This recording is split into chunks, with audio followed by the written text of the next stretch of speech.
Très bien, merci. Vous alliez belé beaucoup la sur Tchamaloba officiel. Donc merci pour votre confiance. Au beaucoup la kisabiso mikolo nyoso tout comme on a comment vous allez s'abonner et belé na chaîne Oyo parce que vous comprendre que parmi ma chaîne Oyo coupé sa information na temps réel peu d'information et singeli pour na bakongomani Tchamaloba officiel les alipés parmi. Donc merci vraiment pour la confiance au Pesibiso yango toko senga bo continuer ko s'abonner et belé bo partager bo liker ba émission toko tali sabino parce que tous ali combattre na ba presse oyo Kagame afuti mbongo pona ko bundisa information o biso toko pesa e bana ko panzana te. Donc biso pe toko sala makasi toujours tous à la kawana tout informa kabino. Donc na système to yeli bino siko ya kopesa kabino basango ya tongo pe basango ya pokwa. Donc le loto yeli chouchou na tongo ya lelo pona kopesa bino ba information o ekoleka na mboka na biso République démocratique du Congo, précisément na citation o ezali na partie est ya mboka na biso insécurité topé guerre o ezali na partie est ya mboka na biso esengeli to ya tango nyoso pona ko pesaka ba kongomani ba détail ba yeba comment est-ce que makambo eko tambola parce que Rwanda a injecté poison na na presse makasi pona ko kosela makambo ko créer makambo ya lokuta ba fake news yango wana biso ba kongomani to ko sala mosala moko na ba wazalendo bango bazali na front na bitumba FARDC zali wana eko bunda biso pe presse tozali wana pona couper sabino ba information o esengeli. C'est bien votre humble serviteur Gradimou ya autrement dit le fils de la promesse en direct de la République démocratique du Congo. Mesdames, mesdemoiselles et messieurs, esengeli ko ebake mokolo ya lobby ezalaki bongo mardi 4 mars 2025 ba service ya renseignement et yebaki na kotia maboko na vieux monsieur oyo ayebana ko se déguiser lokola une vieille dame ayaka wana na état-major général. Donc ya ayaka azoya net azotekela bango ba shimboki net azotekela bango ba cigarette nzoka azali na ye mobali un vieux monsieur makambo vraiment toko féliciter ba service ya renseignement ndenge ba kei ko détecter mutu ya boye. Donc soko moni ekutu donc ko tchata kateke azamona mobali to pe azali papa mkolo azali koko mkolo nzoka azali na service ya Paul Kagame azali na service ya nanga pona kozwa ba renseignement pona kozwa ba sango oyo ezouta na état-major général apesaka bango kuna koya azoteka net ba shimbo ba komunika net akoteka ba shimbo nzoka azali moto oyo akozwa ba information pona ko servir na ba M23 pona ko servir na nanga pena Kagame. Donc toko tikela bino na série ya liboso botala nanu ba image ya ce vieux monsieur oyo service ya renseignement ya mboka na biso e baki na kochaye maboko pe ba tunie mituna ba filmer ba image mususu toko censurer yango parce que o ezali etandoike. Donc Régis oké kolba même langage nanga balancer les biso non ba image ya liboso tout à la comment est-ce que ce vieux monsieur a été détecté par nos services de renseignement et puis on se retrouve tout juste après cet élément.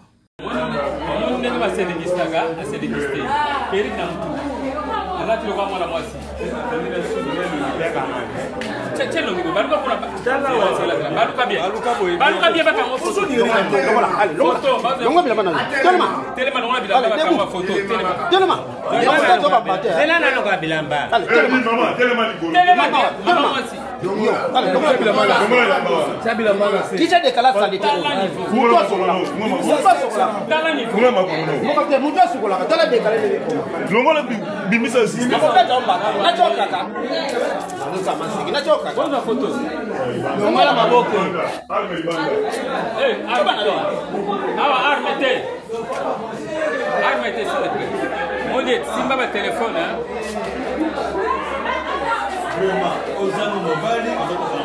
Achikolaka te, c'est que Rwandais.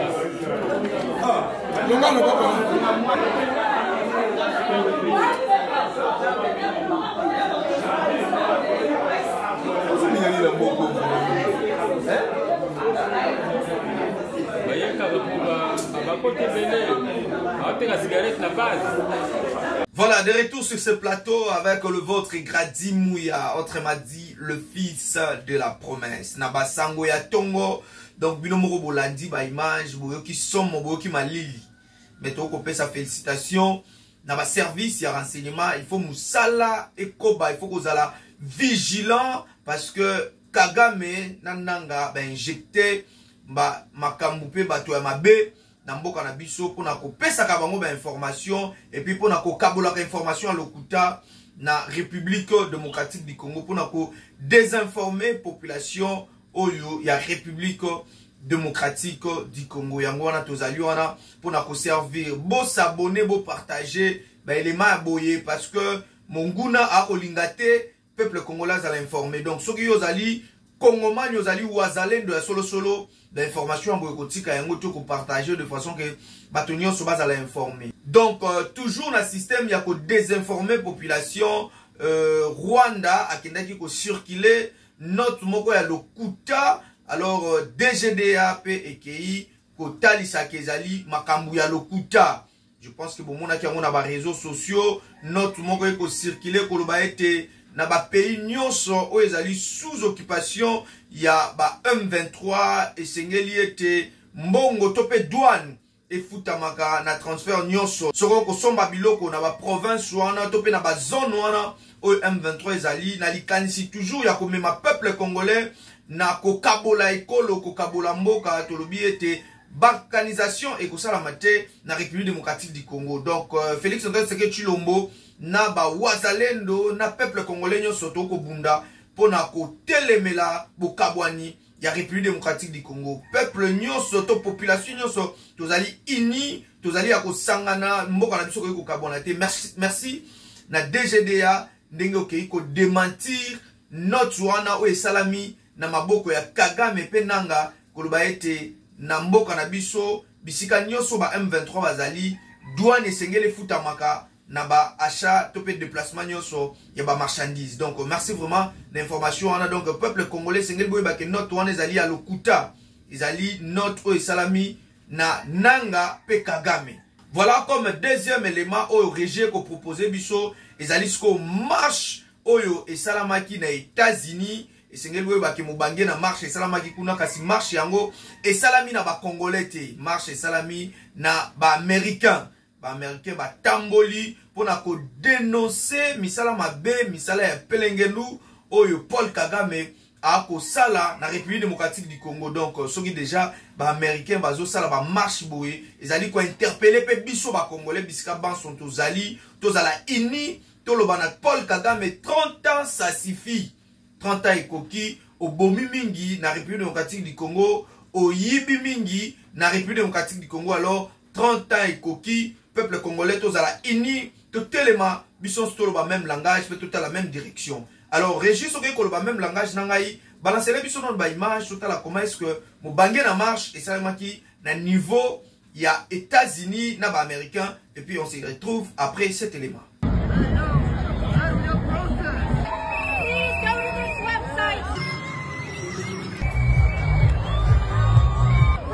Congo now! Free Congo now! Free Congo now! Modern day slavery and genocide. We all have a moral obligation. We can change this world. Go to this website, make a donation. How about a fraction of the price of that iPhone, huh? Please go to this website, focuscongo.com. Thank you so much. Thank you so much. Voilà, donc ba image ezo koloba bino moko boko mona ba image koloba ki basango ya tongo pe basango ya pokwa to kobanda koya na ba image donc to koloba to kolakisa bino ba image ezali teke to ya to koloba kaka pamba po bimaneti to ko sala kadio chat to ko pesa ba information à lokuta. Donc bino moko botali bomoni comment est-ce que États-Unis et telemi na ba drapeau ya République démocratique du Congo ba américain ba koloba ba ko ganga koloba ete Paul Kagame tika République démocratique du Congo 30 ans et koki oyibi onyokoli ba Congolais osopi makila ya ba Congolais ebele. Alors 30 ans et koki tika mboka na biso République démocratique du Congo ndenge ezali ekokabwanaka jamais. République démocratique du Congo eza moko ekotikalaka kokabwanaka te. Yango tozali na kondima musala oyo FARDC kosala na ba wazalendo mboka na biso kozala récupérer na ba zone nyonso oyo M23 penanga bazali ko occuper yango. Donc ba série ya ba sanctions ezali ko continuer pour na Rwanda na ebisaki bino na niveau diplomatique République démocratique du Congo essaie gagner bitumba oyo. Et niveau militaire peut toko kende dans les bons. Toko kende déjà ko gagner bitumba oyo et niveau numérique biso tozali wana pe toko lobela pe bandeko nyonso ya presse oyo ba koti na bitumba oyo tolobi peuple congolais to telema tozala kolala te to fungola miso to telema. Merci na mama Judith Suminwa na likanisi wana ya ko telemisa lisusu ba kongomani. Merci na gouvernement mobimba na oyo bozali ko bunda bozali ko sala pour na ko telemisa ba kongomani tozala ini to bunda bitumba oyo ensemble. Donc ndenge na bisaki bino ba sanction ezo continuer pour na Rwanda. Allemagne akendaki pe ko sanctionner Rwanda na ba point ebele na bandi na mbala esimata tokoya tokopesa bino pena ba détail ya ba sanction nyonso oyo Rwanda akozwa. Canada pe epesi Rwanda ba sanction ebele oyo tokotikela bino sikoyo bolanda na bilili. Comment est-ce que notre confrère Raphaël Walukonka na niveau ya Canada ake ko expliquer biso ndenge nini Rwanda azui ba sanction na niveau ya Canada. Donc bitumba oyo na ko ebisa bino ezali bitumba moko ya makasi oyo bangala balobaka ezali libanda. Donc Rwanda si akwei mo Congo ya Rwanda si etuti na se etikali kaka moto na ye etuta na se. Donc toko landa sikawa Raphaël Walukonka o azali confrère na biso ya Info 243 ye na niveau ya Canada apesi biso ba détail ya ba sanction oyo Rwanda azui na niveau ya Canada pe atalisi biso bitumba oyo ambassadeur abundi po Rwanda zo ba sanction na niveau ya Canada. Donc to profiter to pesa ba félicitations na ambassadeur ya République démocratique du Congo na niveau ya Canada. Alors suivez cet élément et puis on se retrouve tout juste après. Sanction après sanction, alors que d'autres pays hésitent de toucher là où il faut pour fragiliser ces prétentieux dirigeants, eh bien, le Canada prend le taureau par les cornes. À la différence des autres, le Canada touche au nerf du combat. Messieurs et dames, Botenabino, Congolais de partout, Bokolanabiso, Tokozongela, sur des questions au Italie, sanction au Uturokoya hier, sanction ya Canada envers le Rwanda, pays agresseur de la République démocratique du Congo. Agression en Rwanda, ezali nango kaka folie à dirigeant moko owa kokanisa que arokoma Hitler na 21e siècle et allant yako mekako défier ba dirigeant mususu. Ici, j'aimerais vraiment ko expliquer bino ba sanction yo Canada ezu envers Rwanda. Contre Rwanda. Alors, pour Canada ezali mboka moko ya ba mboka oyo etindaka ba aide humanitaire ebele na Rwanda. Ezali mboka moko oyo eza na coopération makasi na Rwanda. Ezali mboka oyo fungolela Rwanda ba porte. Et d'ailleurs, pour preuve, beaucoup de Rwandais au bazali awa ba s'intégra et bazana facilité à kosala makambo ebele comme bato ebele bamboka ebele o bayape na mboka ya Canada awa. Mais ici ezali sujet wana te tokosolola plus sur makambo batali ba sanction oyo ekoi lobby contre le Rwanda pour na agression nango na République démocratique du Congo. Na romeka koyebisa bino kotangela bino quelques points oyo ezali différents na ba sanction ya bato misusu ba kozwa ba pays misusu ba kozwa. Parce que les pays mususu ba kozwa ba sanction mais ba ko simba place singélité parce que nous savons tous que le nerf ya combat ya motoso qui a na folie à grandeur ezali plus mon solo ezali mbongo o akozwa parce que mbongo wana nde vous permettre à s'organiser. Alors parlons de sanctions en raison des actions du Rwanda dans l'est de la République démocratique du Congo. le gouvernement du Canada a pris des décisions suivantes. Suspension de la délivrance des licences pour l'exportation de marchandises et des technologies contrôlées vers le Rwanda. C'est-à-dire, à partir de la Rwanda, il faut permettre de se développer. Tant que la Rwanda a développé la technologie, moko ya ba puissance to ba pays où il darabango ba se développer bon aux Canada et ba suspendre ma camion sotali exportation de marchandises et des technologies contrôlées vers le Rwanda. Je crois à un certain moment Toyoka que Batoba ko s'émet terreur na est de la République démocratique du Congo, bien sûr par l'appui à Rwanda, bazali na ba mindu qui sophistiqué.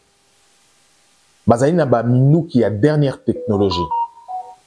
Et batumi susu uto Rwanda vantaka bongo kozala bongo na arsenal militaire na technologie moko ya dernière génération to ya pemeni ya dernière génération, c'est au travers ya ba opération militaire ya boy. Technologie contrôlée et lobby et leur mususuté. Les technologies contrôlées sont répertoriées dans la liste de biens de défense et stratégiques, la LDDS. Donc, pour le bâté qui va suspendre coopération militaire na Rwanda, lobeli yango na terme mususu na suspension na makamatali technologie contrôlée. Ce sont des coopérations militaires. Suspension de nouvelles activités commerciales de gouvernement à gouvernement avec le Rwanda, ainsi que le soutien proactif aux activités de développement commercial du secteur privé, y compris de missions commerciales. Voilà, il y a encore un autre point important. Le gouvernement va suspendre ma activité il y a commerce entre gouvernement à gouvernement et voire même dans le secteur privé. Eh bien, troisième point, revoir la participation du gouvernement du Canada aux événements internationaux organisés au Rwanda. C'est-à-dire même à francophonie, à revoir la participation à Bango et le Canada certainement à Kokipe Koboya. Le but qui va revoir, mais je ne sais pas à quel niveau va revoir, ainsi que le proposition rwandaise pour l'organisation de futurs événements. Boyebi qui est francophonie certainement et qu'au Rosala Makalami était et le Rwanda Banaki ko se pointer et zali pays moro et kobara mingi visite au Rwanda lingara mingi ya mema bato kuna na tourisme et le Canada a lobby qui a revoir participation nae. Ceci va pour dire que makamo mingi na kati ya francophonie, ce qui Canada a pesé de son poids. Rwanda Rosala un peu pémbénisé ne bakinois ba le baka mise à l'écart parce que ils auraient un peu absurde, ils auraient un peu choquant. Alors au monde que francophonie organisation yo il y a un pays francophone mais Rwanda a des pays francophones mais secrétaire général il y a francophonie ils allaient rwandaise et choquaramment moqué. Mais je crois certainement à partir d'ici le Canada peut aussi peser de son poids pour nous retenir un peu la secrétaire à francophonie moi mon qui me parce que bazali ensuite moi quoi ba valeur oyo ba pays francophone au bazala kanango au ba koki ko développer ezali pe ko se soutenir mutuellement. Est position à Rwanda il y a quoi agresser un autre pays francophone et koki ko déranger tes places oyo secrétaire général il y a francophonie ko kité ou azali ressortissante également, il y a qu'en francophonie. Cette question n'a posé na secrétaire général il y a francophonie tant azali qui en Canada et d'ailleurs le service naïe bazali qui est un peu hostile envers nous et créé qui est un peu moins situation more compliquée ou alors il y a assemblée parlementaire il y a francophonie et j'ai qui vraiment et qui a tension. Reculer un petit peu s'il vous plaît. Pour reculer un petit peu. Pour reculer un petit peu.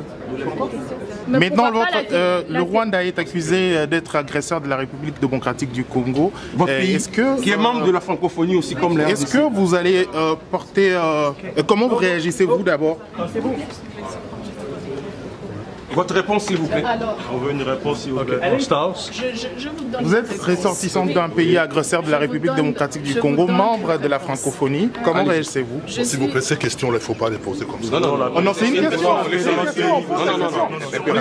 Elle est en train de répondre. Je pose la question. Elle est en train de répondre. Elle est secrétaire d'une organisation, quand même. Elle est en train de répondre. Ce que vous faites, c'est pas normal. Madame Mouchkiyabou, Elle est en train de répondre. s'il vous plaît, vous avez dit que vous allez répondre à cette question. Répondez. S'il vous plaît, je pose la question. S'il vous plaît, c'est poli. Madame, elle est là. Madame, votre réponse, s'il vous plaît. Voilà. C'est ça.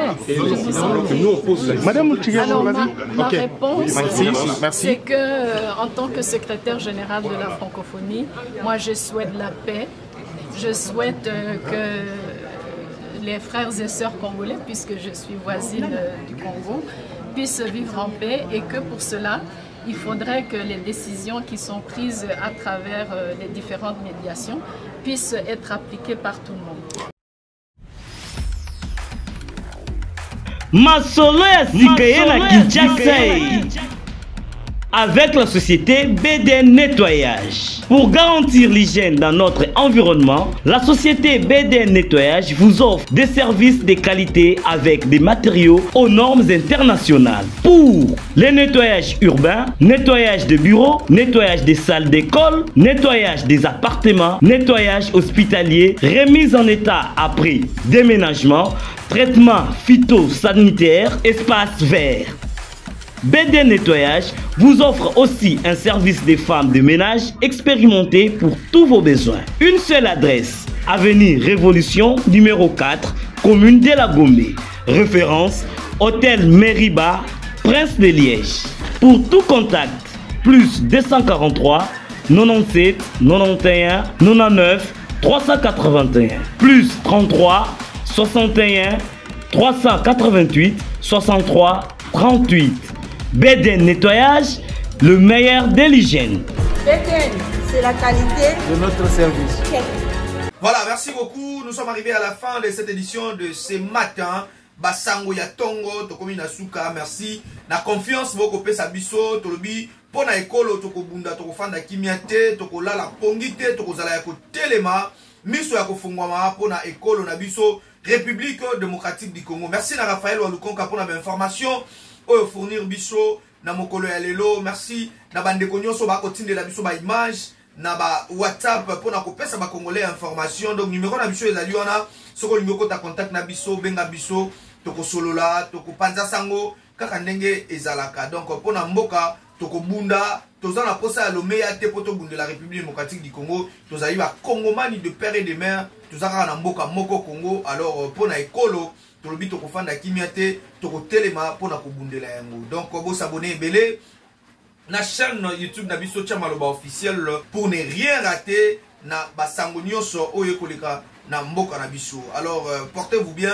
Moi je vous dis déjà au revoir, on se retrouve na Pokwa pona édition na biso basango ya Pokwa.